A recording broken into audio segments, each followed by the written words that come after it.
Орхин үзэгчдээ та бүхэнд энэ өдрийн мэндийг хүргэе. Хөгжил 21 ярилцлагын ээлжид дугаар эхлэж байна. Энэ удаад бид Өмнөговь аймагт хүрэлцэн ирсэн бөгөөд Өмнөговь аймгийн засаг дарга Сэд Орж даргатай ярилцахаар нутгийн удирдлагын ордны урдах талбай дээр бэлэн болоод байна. Танд энэ өдрийн мэндийг хүргэе. Сайхан амарч байна уу? Та ажил хэрэг амжилттай өдрөг байна уу? Сайхан амарч байна уу? За бид нутаг орны өнөөгийн байдал, нийгмийн эдийн засгийн нөхцөл байдал, за тэгээ удирдлагуудын авч хэрэгжүүлж байгаа арга хэмжээ, түүнээс гарч байгаа үр дүнг сонирхож, сурвалжилж явна.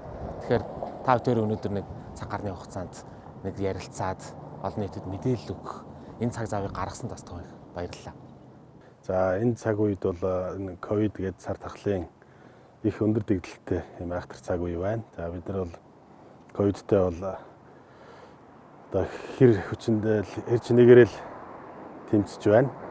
За манай аймгийн хувьд бол Монгол орны төсвийн орлогыг бүрдүүлж байгаа. Монгол орны одоо хамгийн их одоо уул уурхайн бүтээгдэхүүн энэгээр дамжиж гарч байгаа. Манай аймгаас аймагт байгаа одоо уул уурхайн компаниудаас энэ төсвийн орлогын дийлэнх нь бүрдэж байгаа гэдгээр их өндөр ачаал багталтай. Тэгээ улсын онцгой комисс засгийн газраас маш өндөр анхаарал тавьж ажиллаж байна. За ингээд энэ жилийн хувьд улсын төсвийн хөрөнгө оруулалтаар нэг 12 тэрбум төгрөгийн хөрөнгө оруулалт. За орон нутгийн төсвийн хөрөнгө оруулалтаар нэг 80 гаруй тэрбум төгрөгийн хөрөнгө оруулалт хийгдэж байна. За төсвийн хөрөнгө оруулалтаар хийгдэж байгаа ажлууд бол яг энэ одоо ковидын нөхцөл байдалтай холбоотой, бараа материалын сааталтай холбоотой, барилгын материалын үнийн өсөлттэй холбоотой саатсан юмуд бас нэлээд байна. Орон нутгийн төсвийн хөрөнгөөр хийгдэж байгаа замын ажил нэлээд эрчимтэй сайн байна. За бид нэр орон нутгийн төсвийн хөрөнгө оруулалтаараа нэг 30 км замыг 70 задгадаас 3 засгийн чиглэлд хийлээ. За энэ зам бол одоо удахгүй 11 сард ашиглалтанд орно. За улсын төсвийн хөрөнгө оруулалтаар хийж байгаа ажлууд бол зарим ажлууд бол нэлээд гатсан, зарим ажлууд бол гайгүй явагдаж байна. За энэ жилийн үед Монгол улсын ерөнхийлөгчийн санаачлагаар энэ тэрбум мод энэ төсөлтэй холбоотойгоор манай аймаг идэвхтэй ажиллаж байна. Энэ жил манай аймгийн 90 жилийн ойн жил. Тэгээд баяр наадмаа тэмдэглэсэнгүй эргэжил тэмдэглэнэ. За энэ 90 жилийн ойтой холбогдуулж бид нэг 90 гаруй мянган мод тарилаа. За энэний дараа бол энэ 1 тэрбум мод санаачлал гарсан учраас ингээ өргөжлүүлээд эргэжилээс нэлээд эрчимтэй таринаа. За энэ дээр уул уурхайн компаниудаа нэлээд идэвхтэй оролцуулна гэсэн юм бодолтой байгаа. Мэдээж Монголын одоо томоохон уул уурхайн компаниуд өмнө нь байгаа учраас эдгээр маань нийгмийн хариуцлагын хүрээнд нэлээд сайн ажиллах болов гэсэн ийм бодолтой байгаа. Ямар ч үсэн энэ ирээдүйд таригдах модны хэмжээ талбайг бид нар гаргаж өгье. Өмнөговь аймгийн модны мастер төлөвлөгөөг бид нар гаргаж өгье. Тэрний дагуу уул уурхайн компаниуд маань манай аймгийнхаа иргэдтэй хамтраад аймгийнхаа байгаль орчны газартай хамтраад ингээд одоо таринаа. За мөн Өмнөговь аймгийн хэмжээнд одоо боловсрол эрүүл мэндийн чиглэлээр хэдийгээр ковид цардахал хэцүү байгаа ч гэсэн ажлуудаа одоо тасралтгүй хийсээр байна. За манай аймаг дээр Монголд бас томоохон тооцогдох 850 хүний суудалтай театр ашиглалтанд орж байгаа.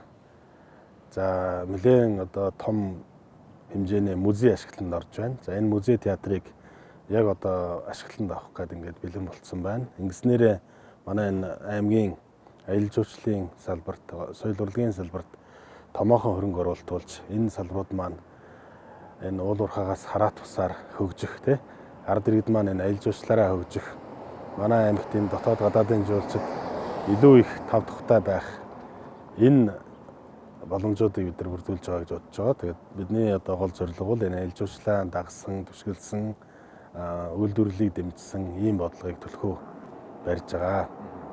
За таны ярианаас ерөнхийдөө бүх мэдээллийг би сая авчихлаа гэж бодож байна. За нэг онцолж асуух зүйл бол та дэлгэрүүлээд хоёулаа хоошоо бүх ажлуудаа ярина. Гэхдээ орон нутгийн төсвөөр хийгдсэн тэр 30 км замын тухай ярьж энэ нэлээд сайн жишг багш. Орон нутгийн төсвөөс энэ бас том асуудлыг шийдэж чадж байгаа. Тий. Энэ манай аймгийн 3 төс сум руу бол маш одоо зам муутай газар. 350 км маш одоо хэцүү замаар явдаг. Тэгээд 90 жилийн хугацаанд энэ баруун сумдуудын иргэд маань шивээ хөрөнгийн боомт хүртэл энэ хэцүү замаар явж байсан бол бид өхөн одоо 86 км замыг 16 он хүртэл хийгээд тэрнээс цаашаа одоо үргэлжлүүлээ тавьж байгаа. Цаашаа ингээд одоо 50 км гэдэг чинь нэг 130 км аймгийн төвөөсөө засмалтай болчлоо. Тэгээд үлдэж байгаа нэг 200 км 200-аад км замыг одоо ирэх 2-3 жил ашиглалтанд оруулнаа. За ингэснээрээ баруун сумын ард иргэд маань эрүүл мэнд энэ одоо ард иргэдийн ачаа тээвэр, энэ дэлгүүрийн хүнс одоо эмнэлгийн машин, одоо түргэний машины асуудлууд, энэ машин тэргийн эвдрэл гэмтэл энэ бүх асуудалд бол ингээд хамгийн том хөрөнгө оруулалт бол энэ юм аа. Баруун уурхайнууд ч гэсэн одоо энийг бас хүлээж байгаа, энийг бас дэмжинэ гэж бодож байгаа. Засаг даргын удирдлагуудаар ажиллаж байгаа аймгийн удирдлагын багийг та одоо нэг иргэдийн ингээд араасаа шүүмжлэл дагуулдаг нэг тийм хэд хэдэн асуудлууд байгаа. Хурдан шуурхай, хүртээмжтэй, ойлгомжтой үйлчлэх, хүн суртлаа багасгах гэх мэт чинь төрийн удирдлагуудаас, төрийн албан хаагчдаас ер нь үнийг л шаардаад байна л. Тэгэхээр энэ чиглэл та багаа бас хэрхэн яаж удирдах гэж байна? Иргэдэд хурдан шуурхай үйлчлэх нээлттэй байх тал дээр. За тийм ээ, иргэдийн маань одоо хамгийн гол асуудал бол яг энэ саяын одоо таны хэлсэн асуудлууд баг тий, хурдан шуурхай, хүртээмжтэй, хүнд сурталгүй тий, юм дараад суучлахгүй, хурдан шуурхай хариу өгнөгөөд энэ тал дээр бол бид нар олон одоо жижиг ажлуудыг хийж байна. Тэгээд энэ дээр л одоо ахис төвшил гаргаж ажиллахын төлөө одоо ирэх 2022 оны төлөвлөгөөнд одоо энэ ажлыг нэлээд тусгаж суулгана.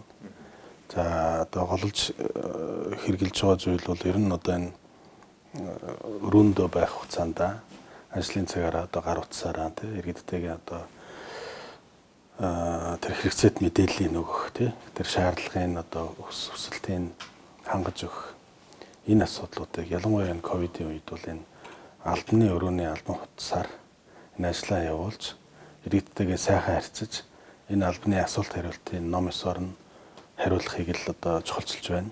Дээрээс нь төрийн албаны хүн бол одоо ёс зүйтэй тий одоо үлгэр дуурайл болсон ийм хүн болчиход байна шүү дээ. Одоо бол тэг ямар ч одоо салбарын хүнээс илүү одоо нийгэмд бол энэ үлгэр дуурайлтай байх, шулуун шударга байх, одоо төвч байх, аливаа юмд одоо хандлага нь одоо юм одоо Монгол байх тийм ээ, төрийн хүний ёсоор байх гэдэг энэ зүйлүүдийг нэлээд хэвшүүлж ингэж ажиллаж байна. Төрийн албан хаагчдын ур чадвар одоо танаа багт хэр төвшөнд байна? Ер нь бол бид нар сайн мэдэхгүй байж ижил шүүмжлэх гэдэг тийм ээ. Одоо хоцрогдсон байна, ур чадваргүй хүмүүс байна. Танил талаараа бага бүрдүүлж байна гэдэг нь шүүмжлэлүүд л яригадаад байдаг шүү дээ. Та энэ тодорхой хариулт өгсөн зүв байх. Ойлголт өгсөн зүв байх. Төрийн албан хаагчдын ур чадвар бол бас харилцан адилгүй. Тэгээд ер нь бол энэ манай төрийн албан хаагчд бол за манай аймгийн хувьд бол ер нь ачаал бол маш өндөр. Ер нь бусад аймгаас 2 дахин өндөр. Бараг зарим одоо жишээ нь одоо улуурхайн чиглэлийн мэргэжлэнүүд, зам тээврийн мэргэжлэнүүд, тэр нэг байгаль орчны чиглэлийн ч юм уу те. Тэгээд тэр нэг улсын бүртгэлийн тэгээ газар зохион байгуулалтын тэр ажлууд дээр бол маш өндөр ачаалтай байдаг. Тэгээд энэ дээр бол одоо ур чадвар хамгийн өндөр ур чадвартай хүмүүс л ажиллаж байна. Тэр ажлыг нугалж байна. Тэгээ нийт төрийн албан хаагчдын одоо ур чадварыг дэвшлүүлэх тал дээр үе шаттай одоо гадаад сургууль мэдлэг чадварыг дэвшлүүлэх, за одоо энэ байгаа одоо ажил дээр энэ дотоод мэргэжил мэдлэгийг дэвшлүүлэх, за ялангуяа Улаанбаатар хот болон бусад одоо энэ чиглэлийн ажлыг одоо хамгийн сайн хийж байгаа тэр аймагуудаас туршлагын судлах, явуулж үзүүлэх, сайн хүмүүсийг урьж авцрах гэдэг энэ тал дээр бол их ажиллаж байна. Тэгээд төрийн албан хаагчдын тэг арга гэртээ санаа зовхгүй байдлыг бий болгох нь хамгийн чухал. Тэгээд арга гэртээ санаа зовж байгаа хүн бол энэ ажил дээр явал тав тухтай ажил хийхгүй. Тэгэхээр санаа зовж байгаа нь юу вэ гэдгийг судалж энэ төрийн албан хаагчдыг банкны одоо зээлийн хүүгээр биш шууд худалдан авалт хийгээд энэ орон сууцжуулах, хашаа байшинтай айлуудын хашаанд нь сайхан амьдрах, тог нь хэрэгтэй байна уу, ус нь хэрэгтэй байна уу, бохирын систем нь хэрэгтэй байна уу гэдэг энэ чиглэлийг бид нар их чухалчилж зорж ажиллана. Тэгээд шинэ мянган айлын орон сууц гэдэг бид нар одоо томоохон орон сууцны хөтөлбөрүүд хэрэгжүүлэн за энийг заавал бас банктай холбоод тий олон жил өндөр одоо хүнд төрийн аль багштай үеж өгөх үү эсвэл одоо бас өөр хөтөлбөр өөр одоо боломж юу байна гэдгийг хайж байгаа. За хашаандаа сайхан амьдрын хөтөлбөрийн хүрээнд хашаанд нь цэвэр усны шугам одоо бохирын системийг холбож өгöd. Тэгээд өндөр үнэтэй орон сууц судалдаж байгаасаа илүү хашаандаа бага үнээр одоо байшин бариад ингэж амьдрах боломжоор хангах. Энэ бол хамгийн чухал. Манай аймагч нар өргөн удам талбайтай. Тэгээд дээрэс нь зундаа халуун тий өвөлдөө бол одоо сэрүүн юмжир хашаандаа сайхан амьдраад хашаандаа модон тариад үнсний ногоон тариалаад ингээд байх бүрэн боломжтой. Тэгээд манай өнгөрсөн хугацаанд хийсэн хөрөнгө оруулалтууд бол гэр хорооллын дундуур явсан цэвэр бохир усны системээс авсан айл нь бол 20 хэдхэн % байна тий. Энийг нэмэгдүүлж тэр хажуугаар нь байгаа айл болгон руу оруулах. Тэгснээрээ тэр айлын хашаа нь өмнөд орох тий. Энэ чиглэл рүү төлөвлөгөө ажиллана. Тэр нь модон жорнонгосоо салъя. Хашаанд нь сайхан амьдрах боломжийг олгоё. Ингээд нэг 50 хамглан тийм одоо хот суурин газруудыг л бий болгоё. Тэгээ энэ дээрээс нь хэлэхэд бол манай усны чанарын асуудал байгаа. Энэ нь бол эргээд нөө эрүүл өмнө гоо гэдэг хөтөлбөртэй холбогдож байгаа. Усны чанар дээр манай аймгийн ялангуяа зүүн сумд бас хатуул ихтэй. Одоо хатуул өндөртэй учраас эрүүл мэндэд бол тийм зохимжтой биш. Юм учраас энийг одоо зөөлрүүлэх хэрэгтэй. Тэгээ эрүүл мэндийн хамгийн чухал зүйл бол одоо усны асуудал болчиход байна. Тэгээ усаа эрүүл болгож зөөлрүүлж байж дараа нь тэр хүнийхээ эрүүл мэндийн асуудал руу орохгүй бол уснаас болоод явж байгаа янз бүрийн одоо усны чулууч гэдэг юм уу тий янз бүрийн юмнууд байвал цаашаа эрүүл мэндийн тухай ярихад бол хэцүү юм билээ. Ийм учраас хамгийн чухал зүйл бол ус юм аа. Усаа бид нар эрүүл цэвэр зөөлрүүлсэн юм ус хэрэглэе гэдэг зорилтыг тавьж сум болгонд одоо тун удахгүй ийм ус зөвшөөрөх байгууламжуудыг тавиад ингэснээрээ тэр эрүүл мэндэд нь одоо хоолоогоор орж байгаа ус бол хамгийн чухал зүйл юм аа. Ийм учраас усаа хэдүүлээ эхлээд зөөлрүүлж ард иргэдтэй өгөө. Хатуул өндөртэй ус учраас энэ бол болохгүй байна гэдгийг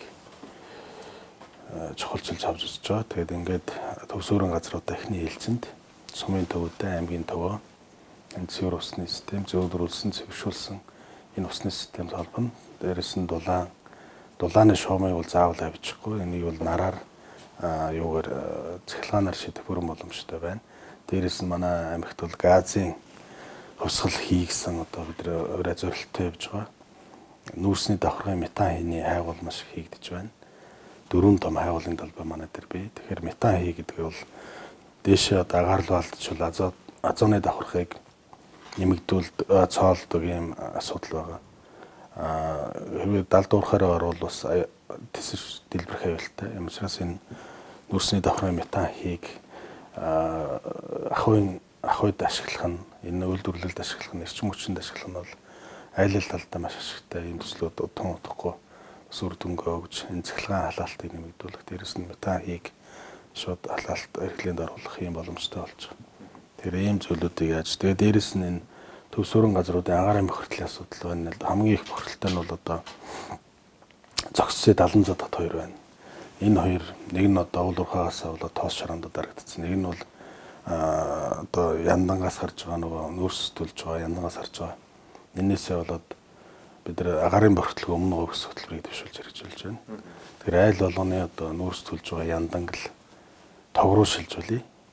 Янданд гарч байгаа энэ байгууллагуудыг нэгдсэн дулаанд холбоё гэсэн ийм хөтөлбөртэй явж байгаа. Тэгээд энэ нөгөө шөнийн цахилгааны шөнийн тариф тоолуурыг ард иргэдтэй авч өгч байгаа. Тэгэхээр 9-өөс өглөөний 6 цаг хүртэлх тогны мөнгө нь бол тэглэгдэх ийм одоо Монгол улсын цахилгааны төлбөрийг тэглэсэн энэ юунд орж байгаа манай аймаг. Тэгэхээр энэ чиглэл рүү төлөхөө явнаа. Ер нь бол би Өмнөговь аймгийг мэдээж одоо бусад аймагуудаас илүү төсвийн одоо чадал чансаа гэдэг юм уу төсвийн хүртээмж улсын төсөвт одоо бүрдүүлж байгаа энэ орон зай гараа бол мэдээж тэргүүлдэг энэ аймаг. Гэхдээ яг өмнө говьчуудад өмнө говьт хөдөлмөр эрхэлж байгаа хүмүүст ч юм уу өмнө говьт ажиллаж амьдарч байгаа хүмүүст өмнө говьт бизнес эрхэлж байгаа бизнес эрхлэгчдэд энэ давуу тал үүсдэг үү? Энэ одоо орлогын их үүс одоо үүд хаалга байна шүү дээ. Тэгэхдээ өмнө говьчуудад өөрийн гэсэн давуу тал байгаа. Та энэ тухайн бусад аймаг орон нутгийн хүмүүстээ тайлбарлаж өгнө. За энэ бол одоо их чухал асуудал байна. Тэгээд яг энэ Өмнөговь аймгийн одоо төсөв одоо 200 гаруй тэрбум төгрөгийн төсөвтэй улсад төвлөрүүлж байгаа орлого за Улаанбаатарын дараа орж байгаа тий.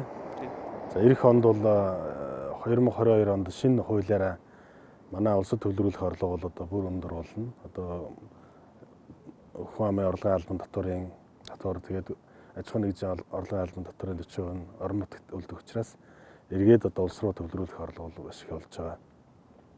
За ялангуяа орон нутгийн төсвийн хөрөнгө оруулалт гэдэг бол яг эндээ үлдэж байгаа. За улсын төсвийн хөрөнгө оруулалтаар харьцангуй бага хөрөнгө оруулалтууд хийгдэж, одоо ихэнх хөрөнгө оруулалтууд бол орон нутгийн төсвийн хөрөнгө оруулалтаар хийгдэж байгаа. За яг одоо Өмнөговь аймгийн аж ахуйн нэгжүүдтэй одоо аль болох л одоо энэ том бүтээн байгуулалтуудад оролцуулах, туслан гүйцэтгэгчээр оролцуулах, энэ одоо бүтээн байгуулалтын одоо энэ компаниудын бараа одоо хүнс хоолны хэрэгцээг энэ Өмнөговь аймгаас хангах гэдэг энэ ажлуудад бол тасралтгүй чармааж мэрийж байна. Ер нь бол одоо чамлахаар чангадах гэж хэдийгээр одоо бүх аж ахуйн нэгжүүдийг хамруулж чадахгүй ч гэсэн тодорхой хэмжээнд бол Өмнөговь аймгийн аж ахуйн нэгжүүд бол бусад аймагуудаас бол илүү ажилтай байгаа. Тэгээд энийг бол улам одоо их болгох, за ажилгүйдэл ядуурлыг одоо бууруулах. Манай аймагт бол энэ гар аргаар алт олборлож байгаа олон хүн байгаа тийм. Энэ хүмүүсийнхаа нэг хөдөлмөрлж байгаа нэг ажлын байрыг найдвартай, тогтвортой болгох. Энэ хүмүүсийнхээ ажлыг нэг тэр уулуурхаан том төслүүдтэй уйж өгөх тийм. Яг ингээд цагдаа төгдөөл тийм. Одоо гар аргаар алт олборлагч нинжа гэж хэлүүлээл явж явах энэ юуг нэг арай нэг өөрчлөөд арай нэг одоо уулуурхайд нэг юу төшөглээд нөхөрлөлийг нь сайн дэмжиж яг одоо нэг 700 гаруй хүн одоо ажиллаж байгаа гэсэн тооцоо байдгийг. Энэ 700 хүний одоо нэг уулуурхайн компани шиг бас нэг тусны газар өдр гаргаж өгөөд, талбай зааж өгөөд, гаргаж өгөөд хөдөлмөрийн аюулгүй байдлыг одоо хамтарч хангаад, өөрсдөө нь хангуулад ингээд явах бодлоо их байна. Нутаг орны удирдлага иргэдтэйгээ хамтраад боломж олгож байгаа л тийм үү. Нутгийн баялаг дээр бас нэг аж амьдралаа залгуулах боломж олгож байгаа юм алхам гэж ойлгож байна. Тэгж байгаа. Та түрүүн усны асуудал ярьсан. Усны одоо төвшин доошлж байна, олдоц хомсдож байна гэж. Гэхдээ үнийн эсрэг талд одоо бид нар ямар нэг арга хэмжээ авч хэрэгжүүлэх бол одоо хүмүүсээ малаа усгүй орхилтой нь шүү дээ. Мод тарина гэдэг бол урт хугацаанд үр дүнтэй ажил. Өнөө маргааштай хэдүүлээ юу хийх төлөвлөгөөтэй байна? Одоо ард иргэдэл энэ усчлуулах хэрэгтэй байна. За зөвхөн одоо компаниуд устай байна тийм үү? Одоо уурхайнууд устай байна. Уурхайнууд мөнгөтэй учраас 300, 400, 500 метрээс ус татж байна. Тэр нь одоо литрт одоо хэдэн 100 литр секундээр хэрэгжилж байна. Ард иргэд бол тэр нь 3 тонн тий 5 тонн усыг усны төлөө бол өдөржингөө ус шахаж байна. Ялангуяа 100 хаврын цагт бол энэ цаг хэцүү үед бол энэ мал услахад маш хэцүү болцсон. Тэгэхээр энэ дээр бид нар усчлалтын 2 дугаар анги гэдгийг хийж байгаа. Усчлалтын 2 дугаар анги гэдэг бол ерөөсөө бэлчээрийг малчтын тэр ойролцоо ходгууд нь одоо ширхчээд байгаа учраас тэрнээс гүн утга гаргаж өгье. Тэгээ одоо хизээ гадаргын ус ирхийн тэр хүртэл нь усны хомсдолгүй зэрэг ус хэрэглэе. Нэг нь бол одоо маллаа тэжээж махан уйл дүрлэж амьдрах гээд байгаа. Нөгөө хэсэг нь бол одоо уулуурхаа албарлж ингээд одоо улс орн одоо өөрсдөө авч явах гээд байгаа. Тэгээд ийм л уулуурхаа хөдөө аж ахуй гэсэн энэ хоёр салбараа нэг энэ тэнцвүүхэн нэг одоо дараад байхгүй болох чоргүй энэ тэнцвүүх авч явахын тулд энэ аргыг хэрэгжилж байгаа. Тэгээд усчлалтын 2 дугаар айны өрөөнд бид нар энэ жил маш олон хөдөлгөөн гаргаж байна. Нэг суманд бол 1-2 удаа гаргадаг гэсэн бол одоо бид нар 10 хэдэн удаа гаргаж байгаа. Ерөөсөө л энэ усгүй харангатаад одоо мал ан амьтан өхөж өргөтөхөөс өмнө тэр усчлалтыг хийгээд сэргээж өгөхгүй бол бүх усан доогоороо ингээд уулуурхаараа сорогдоод дуусах юм бол тэгээд энэ хөдөө аж ахуйн салбар чи яах юм те? Энэ ард иргэд малчтай яах юм? Одоо 60000 гэрүүл 60000 малчин өрх байна. Энийг одоо бид яаж цаашаа авч явах юм гэдэг Тэгэхээр бол энэ нэг яралтай энэ гүний усны системд олж гадаргын ус эртэл энэ хөдөө аж ахуйн усчлалтын системээ хийж энэ 2 дугаар ангис нэрлэж байгаа. Өмнөх 1 дугаар анги бид нар юу гэж үзсэн гэхээр 1970-80-аад онд бүх гаргасан энэ мотортой ходог тий бид нар өндөр ходог гэж ярьдаг. Энэ хотгуудыг бол 1 дугаар байн гэж ярьж байгаа. Манай Наранхуу даргааны үед аймгийн дарга олон жил хийсэн. Тэр хүний үед бол энэ хийгдсэн байх гэж бодож байгаа. Тэгэхээр энэ усчлалт 2 дугаар аймаг бол энэ уул уурхай одоо аж ахуй зэрэгцэж цаашдаа орших, тогтнох юм үндс нөхцөл болчиход байгаа.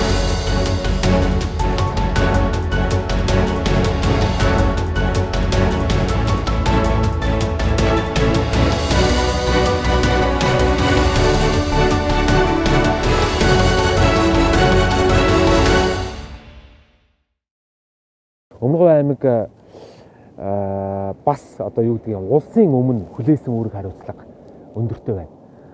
Одоо экспорт импортын гол одоо үйл ажиллагаа энд өрнөж байгаа. Гол нөгөө тээврэл ажилтдаг, гол худалдан авалт, эдийн засагт нөлөө үзүүлэх том арга хэмжээнүүдийн одоо гол нутаг дэвсгэр болж байгаа энэ газрын хувьд нөгөө ковидын үеийн сэрэмж, хамгаалалт тун их байх гэх мэтчлэн энэ хүнд хэцүү цаг үед бас нэг хил боомтой хаалгачихгүй асуудал тарьчихгүй байх хэмжээний ийм хариуцлагыг одоо бүхэл ард түмний өмнө хүлээж шүү дээ. Энэ одоо та нар дээр хэр их ажил төвөг бодож байна? Энэ бас хариуцлага хэр өндөр түвшинд ухамсарлаж байна? За ер нь манай аймаг энэ 2 боомттой. Энэ бол одоо уул уурхайн бүтээгдэхүүний хамгийн том боомт бол энэ гашуун схотын боомт. Дараа нь одоо шив хөрөнгийн боомт орох бах.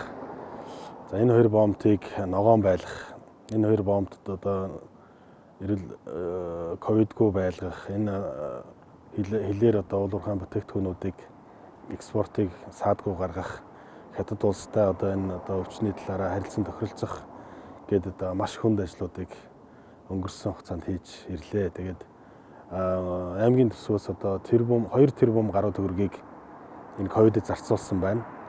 За энэ одоо мөнгөний одоо тодорхой одоо хувь нь бол энэ боомтуудад зориулж энэ улсын ачаа тээврийг саадгүй явуулахад зориулж гарч байгаа. Дээрээс нь одоо манай Цогтгоо сум бол Улаанбаатар хотоос өмнөгөөг ногоон байлгахад онцгой үүрэг гүйцэтгэж байгаа. Ийм бараг 3 дахь боомт болсон байгаа. Тэгээ энэ Цогтгоо сумаар орж ирж энэ ковидыг оруулахгүй төлөө бид нар бол одоо маш их тэмцэж ажиллаж байгаа. Бас их чанд нарийн шалгалт явагдаж байна. Одоо ч гэсэн одоо ингээл ямар нэгэн өвчтөе хүнийг л оруулахгүй бай. Тэгснээрээ энэ Өмнөгов аймагт өвчлөлийг баг байлгаж энэ улсын ачаа тээвэр, улсын экспортыг л тасралтгүй явуулахын төлөө Өмнөговын одоо төрийн албан хаагчид эрүүл мэндийн салбарынхан бол одоо өдөр шөнөгүй ажиллаж байгаа. Ачаал бол мэдээж өндөр байгаа. Ялангуяа Өмнөговд орног бол үнэхээр өндөр байгаа гэдгийг бол мэдж байгаа. Тэгээд энэ ажлыг цаашдаа бид нар илүү хийн. Одоо манай аймаг бол энэ онцлогтой Монгол Улсын хаан төсвийн орлогыг бүрдүүлж байгаа ийм аймаг учраас Монгол Улсын төлөө одоо энэ төрийн албан хаагчид бол одоо тасралтгүй яг одоо өөрсдийнхөө одоо өргөсөн тангараг төрийн албан хаагч одоо үйл хариуцлагатай биелүүлж байна л гэж бодож байна.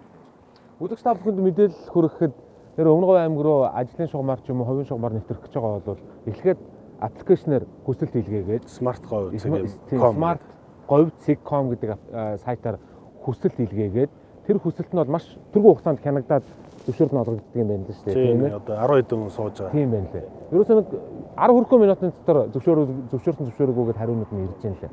Тэр Өмнөговь аймгийг ногоон байлгахын тулд Өмнөговь аймгийн энэ эрсдлийг улам өдөөхгүй тулд иргэд та бүхэн хариуцлагатай байж тэр смарт говь цэг смарт юу лээ? Smart говь цэг.com сайтаар мэдээлэлээ илгээж зөвшөөрлөө авч нэвтрэхийг бас та бүхэнд нэрээ сануулж хэлэх зүйтэй болов гэж бодож байна. Маш нарийн өндөр зохион байгуулалттай шалгалтууд, хяналтууд хийгдэж байгаа юм байна лээ. За, үргэлжлүүлээд хоёулаа за ковид бол мэдээж бүхэл ажлыг гацаалаа. Гэхдээ та энэ ковидын үеэр бас бүтээсэн амжилт юу байна? Танай орон нутгийн хамт олон юу хийж бүтээж чадав энэ цаг хугацаанд? За, ковидын үеэр одоо манай боловсролын байгууллага одоо онлайнаар хэрхэн яаж суралцаж болдгийг бас том дэвшил авлаа.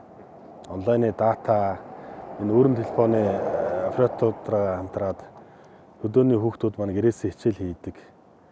Өрн телефоны операторууд бол одоо сонгуультай дата нэгжээр хангаж өдөөний хүүхдүүд ирээсээ хичээл хийх ийм боломж олцоогоор хангалаа.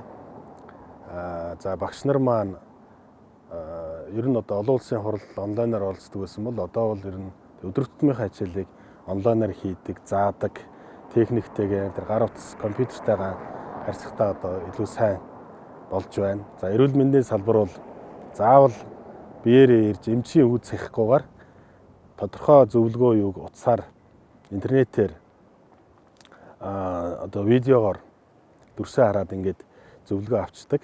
Тэр нь бол одоо эмнэлэг дээр очиж одоо халдвар авахгүй, эмнэлэг одоо бас өөрсдөө халдварын одоо юу авахгүйгээр ингэж хэнд ашигтай ийм юмнууд бол маш их байна.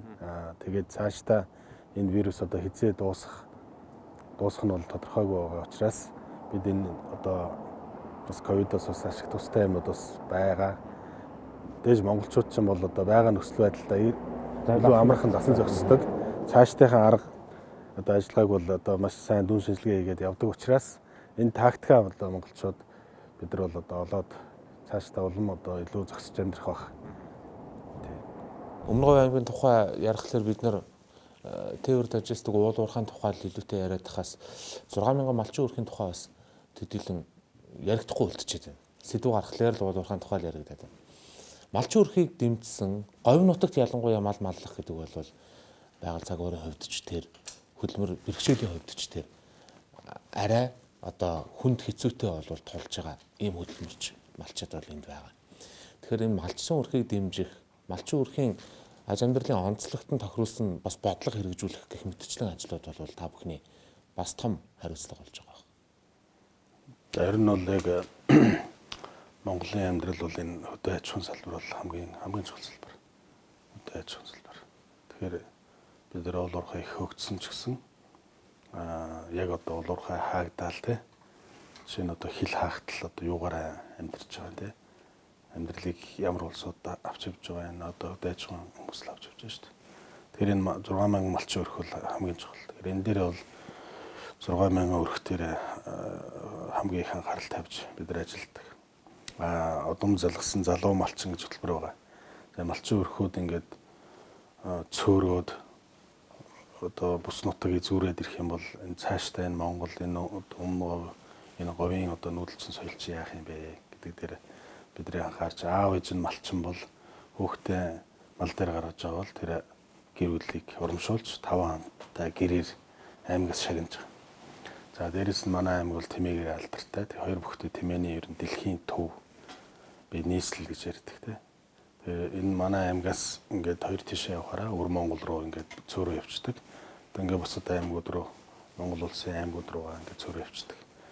Тэгээ энэ хоёр бүхтэй тэмээг тоотлогыг нэмэгдүүлэх сүүлийн 10 олон жил өсөлттэй явж байгаа. Одоо нэг 170,000 тэмээ байна манай аймагт. За энэ тэмээ бол энэ говьчуудын амьдралын гол чухал мал нэг. Тэмээгээ жилийн 4 өдөр сааж сүйтэй байдаг. Тэмээгийн онлог эдлэгийг ашигладаг. Тэмээтэй айл нэг дулаан одоо нэг халуун дулаан уулздаг тийм ээ. За одоо хүнсний одоо тэмээний борц бол одоо энэ сүүлийн үед бол алдартай шүү дээ. Тэр одоо энэ сахарын өвчин, чихрийн өвчнөд маш сайн гэл. Тэмээгээ бид ямар өшүүргээр сүүлийн жилүүдэд өсгөө гэхээр энэ ботгоны мөнгө гэдэг нэг мөнгө байна. Шинээр төрсэн ботго болгонд мөнгө урамшуулагч. Тэр нь бол одоо жишээ нь их босчихсан бэлэгдлээрээ ингээд тэмээ өсөж байгаа. Дээрээс нь тэмээний уралдаан тэмцээнийг маш их хийж байна. 1000 тэмээний уралдаан хийлээ тий. Жил болгоныг сайхан ковидос болоод сүүлийн 2 жил уралдаан хийсэнгөө. Энэ жил бас сайхан сэргээж үзэгчгүйгээр бас уралдуулахгүй бол тэмээнүүд маань тэмээчд маань одоо нэлээд тэмээгийн уях юу нь одоо багасч магадгүй учраас энэ жил уралдаан хийх гэдэг ингээд бэлтгэж байгаа. Гэх мэтийн за яг хөө манай аймгийн одоо 3 сая орчим мал байгаа. Тэгээд энэ малын дийлэнх нь бол ноолуур ямааны ямаа байгаа. Тэгээд ямаа бол ямааны ноолуур өмнөгийн ноолуур бол алдартай бас. Тийм учраас ноолуураараа амжиргаа дэвшлүүлж байгаа. Энэ ноолуурыг нь борлуулах дээрс нь энэ тэмээний ноос, сонины ноосыг цаашаа үнд хүргэж ямар ч хэсэг нэг сайн үнэтэй байдлахын тулд бид нар нэг тэмээний ноосны угаах үйлдвэрийг дээрэс нь хоньны ноосоор хийдэг бордооны үйлдвэрүүдийг сонирхож байгаа. Энэ нь цаашдаа ард иргэдэд маань нэлээд дэмжлэгтэй олцод маань дэмжлэгтэй ийм ажил болох байх гэж бодож байгаа. Дээрэс нь бид энэ сүүний аж ахуйг нэлээд дэмжиж, ялангуяа тэмээний сүүний аж ахуйг дэмжиж ажиллана. Тэгэхээр 1 литр сүү бол одоо 5-аас 7 мянган төгрөгийн үнэтэй байна. Тэгэхээр тэмээгээ сааж байгаа айл бол ямар ч байсан өндөр орлоготой байхаар байна. Тэмээний ингэний хормог бол ингээд 5 мянган төгрөг маш өндөр үнэтэй болсон. Ингэний хормогч нь сахарнд бас сайн тий. Ард иргэд манай аюул хэрэгцээтэй аминдын болж байгаа учраас тэгэхээр одоо бол нэг 7 хоногт юм уу нэг 14 хоногт тонн сүд шагаад тэгээд 5 сая төгрөг гэсэн үг тий. Ийм одоо орлоготой айлууд бас гарч ирж байна. Тэгэхээр энэ ингээ сааж тэмээнийхээ сүүгээр амьдралаа авч явах, цаашдаа амьдралаа дэвшлүүлэх юм боломж бүрэн байна. За бидний сонирхож байгаа дараагийн сэдв бол өнгөрсөн одоо орон нутгийн сонгуульд Өмнөгов аймгийн хувьд бол ардчилсан нам амжилт гаргаж, за ардчилсан намд ард иргэд итгэл хүлээл гэж бас багаар нь сонгосон. Монгол Улсын засгийн газар за одоо шууд удирдлагууд эрх баригч одоо намын бодлого энэ үйл ажиллагаатай бас уялдаж ажиллах ийм өвөрмөц одоо онцаг байна. Та энэ дээр ямар нэгэн асуудал байгаа болоо иргэд бас ингэ санаа зовдөг энэ хоёр нам ингээ хоорондоо ийм асуудалтай байгаа. Дунд нь ингээ ард иргэдийн хэрэгтэй хүлээж байсан ажлууд гацх үедээ гэдэг асуудлууд байдаг. Тэгэхээр та яг энэ цаг үед энэ байр суурин дээр ажиллаж байгаа хүний хувьд бас тодорхой тайлбар өгөх хэрэгтэй байна гэж бодож байна. За яг Монгол улсын одоо томоохон төслүүд, концессууд манай аймгийн нутаг дээр нэлээд байна. Ийм учраас өөрийнхөө аймгийн ажлыг явуулж одоо Монгол улсын ажил тасралтгүй байх үүднээс энэ Монгол төрийн нэгдсэн бодлого байх хэрэгтэй. Одоо биднэрт бол засгийн газартайгаа одоо маш нарийн холбоотой ажиллаж байна. Одоо ард иргэдийн тэмцэлтэйч ажлууд байна. Улсаас одоо дээрээс шахаж байгаа ажлууд ч байна. Хурдан хийх концессууд байна. Улсын эдийн засагт нэмэртэй төслүүд байна. Төмөр замын 2 төсөл байна. Зүүн Баянгаас орж ирж байна. Гашуун Сухатаас 5-7 одоо ингээд 2 төмөр зам уулзсан тий. Энэ одоо бүх төслүүд дээр одоо орон нутгийн тусгай зөвшөөрлүүдийг хурдан шуурхай гаргах, энэ төслүүд нь хурдан ашиглалтанд орсноор улсын эдийн засагт, аймгийн эдийн засагт одоо ач тустай учраас энэ дээр бид онцгой анхаарч маш шуурхай, хурдан шуурхай ажиллаж байгаа. Дээрээс нь энэ төрийн албан хаагчдыг хүн сурталгүй одоо иргэдийг одоо чирэгдэлгүй байлгах энэ цахим шилжилт тийм ээ. Одоо жишээ нь хамгийн дөрөнд бол манай газрын харилцааны одоо газрын гэрчилгээ авах, гэрээ байгуулах энэ бүх юм цахимжиж байна. Тэр газрын албаны даргын үүсэх шаардлагагүй боллоо. Газрын алба руу очих шаардлагагүй боллоо. Аль нэгэн тэр газрын албаны киоск машинаас, түүц машинаас энийг авчих боломжтой боллоо. Бас сайн ашиглавал энэ өөрхөн компьютер дээрээс бүх юм авчих юм боломжтой бол энэ одоо цахим шилжилт ийм Монголиа гэдэг хөтөлбөртэй манай цахим өмнө хөтөлбөр маань бол аюул сайн нийлж ажиллаж байгаа. Тийм учраас цаашдаа улам энэ хүн суртал, энийг авилгал, энэ одоо төрийн албаны энэ үүнийг чирэгдүүлээд байгаа.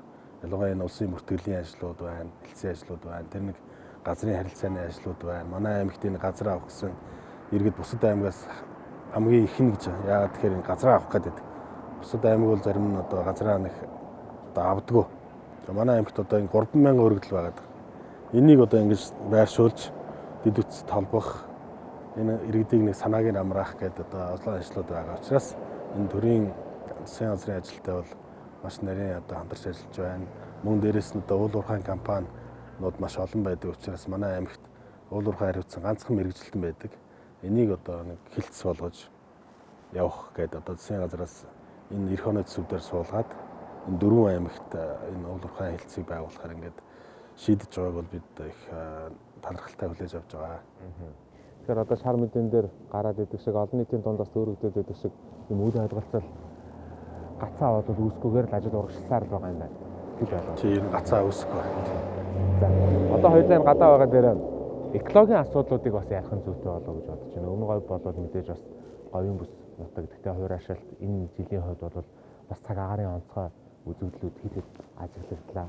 Өмнөгов аймгийн хувьд бол бас ногоон аймаг болох бас энэ зорилт төсөөр ногоон байгууллагын хэмжээний таалагыг нэмэгдүүлэхийн төлөө бас ажиллаж байгаа гэх мэтчлэн. Тэгэхээр энэ говийн нутагт тулгардаг байгаль экологийн сөрөг үзэгдлүүдийн эсрэг ямар арга хэмжээ авч хэрэгжүүлж энэ төр үзэгдлүүд нь бас мэдээж одоо малчин иргэдийн буюу Өмнөгов аймгийн нутаг оронд амьдарч байгаа иргэдийн бол аж амьдралтай сөргөөр нөлөөлж байгаа шүү. За манай аймаг бол хамгийн том газар нутагтай. Тэгээд хамгийн хуурай бүс. Ганц одоогоор ганц нууртай, ганц гол ирдэг. За ер нь одоо Монголын дэлхийн хамгийн хуурай бүс. Хуурай. Их салхитай бүс. Энэ бүст одоо юу хэрэгтэй вэ гэхээр ерөөсөө ус хэрэгтэй, мод хэрэгтэй. Мод тэр бол усаа татна. Усаа хэмжиж одоо өр хөвгтүүддээ бид нар усаа үлдээн. Ийм л одоо юм байна. За ус бол жил ирэх тусам доошлж байгаа. Юунаас болоод байгааг нь мэдэхгүй. Дэлхийн дулаарлаас болоод байгаа юм уу? Энэ уур амьсгалын өөрчлөлт гэдгээс нь болоод байгаа юм уу? Эсвэл энэ аж ахуйн уул уурхайн компаниудын усны хэрэглээс болоод байгаа юм уу? Энэ зис сугааж байгаас болоод байгаа юм уу? Нүүр сугааж байгаас болоод байгаа мэдэхгүй. Ямар ч эсвэл доошлоод байгаа. Газрын үнийн ус одоо ялангуяа манай аймгийн зүүн сумдаас нэг 100 м-ээс гардаг. 100 м-ээс гардаг гэсэн бол одоо бол зарим газар 150 200 м-ээс гарч байна. Тэрнээс цааш гарахгүй тийм газрууд болж байна. За усаа булаацалтаад иргэд маань нэг нэгнтэйгээ маргаж байна. Иргэд маань нэг 3 тонн 5 тонн усаар өдөрт малаа услахын төлөө иргэд хоорондоо нэгнийхээ амнаас эрүүл мэндийг хөрөөж байгаа. Ийм одоо айхтар юмнууд гарч байгаа. За энэ одоо хамгийн дөрөнд усгүй болж байгаа аймаг бол манай Өмнөгов аймаг. Ийм учраас энэ гадаргын усыг Монгол улсын одоо төрийн бодлогоор энэ гадаргын усыг гол мөрний усыг нөөцөлж байгаад, үерийн усыг нөөцөлж байгаад наашаа манай гоёроо татах энэ уул уурхайд энэ усыг хэрэглэх энэ ажлыг яаралтай эхлүүлэхгүй бол тун удахгүй одоо манай хэрэглээний ус эдэр бол ер нь хагас дийлхэ байж байна.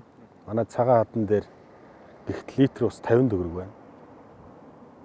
Тонн ус 50,000 төгрөг гэсэн үг. Энэ бол одоо бараг Монголд хаач байхгүй тийм үү? Бид нар одоогоор энэ литр усыг бензиний сүнтэй ус хэрглэж байгаа. Одоо бидний одоо албан одоо хүмүүсийн ууж байгаа ус бол бензин сүнтэй байгаа шүү дээ. 2000 гаруй одоо зарим нь бол одоо 3-4 үнэтэй литр нь. Тэгэхээр бензин ч 2000 гаруй байгаа тийм. Тэгэхээр энийг ерөөсөө мэдэхгүй бид нар бол бензин бол онцлог айгүй хүндэтгэлтэй хэргэлдэг. Усыг бол хамаагүй ингээд хэргэлдэг мөртлөө эдийн засгийн утгаараа бол бид нар бензиний сүнтэй ус хэрглэж байгаа. За бид нар тэгээд энэ тармил ой модороо бол манай аймаг хамгийн их одоо үндсэн ой байхгүй учраас одоо хөдөлмөрч ард иргэд маань үеийн төрийн одоо удирдлагууд маань энэ ой мод тарихыг бол мод тарихыг аюул их чухалчилж мод тарьсан модыг нь хөдөлтөж авдаг. Тэгээд энэнийхээ хүчинд аюул олон модтой. Гэсэн хэдий ч энэ олон одоо маш том талбайг бол бүрэн моджуулна гэвэл одоо маш их хугацаа орно.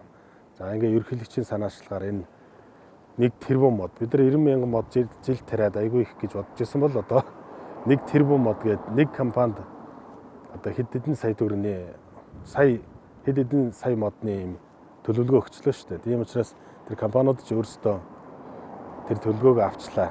За бид бол өнгөрсөн хугацаанд ямар одоо зорилт тавьж ажиллаж байсан гэхээр 1 тонн баялаг 1 мод 1 тонн нүүрс гарахад 1 мод тарьж үлдээе гэдэг ийм аймгийн иргэдийн урлаар ийм шийдвэр гаргаад тэгээ энийг энэ уулуурхайн компаниуд хэрэгжүүлдэг байсан. Бид нар шийдвэрээ гаргаад энийг одоо хийгээч гэхээр хэрэгжүүлэхгүй байсан. Одоо харин жинхнээсээ хэрэгжүүлэх цаг нь улс орон даяар ингээд тэгээ хамгийн цөлжилттэй хуур ашилттай тэгээд мод одоо үндсэн ой мод байхгүй учраас өмнө хувьд бол нэлээд л мод тарьж ирээдүйд одоо 50-100 жилийн дараа энд одоо сайхан болох ийм одоо нөхцөл байдал үүснэ.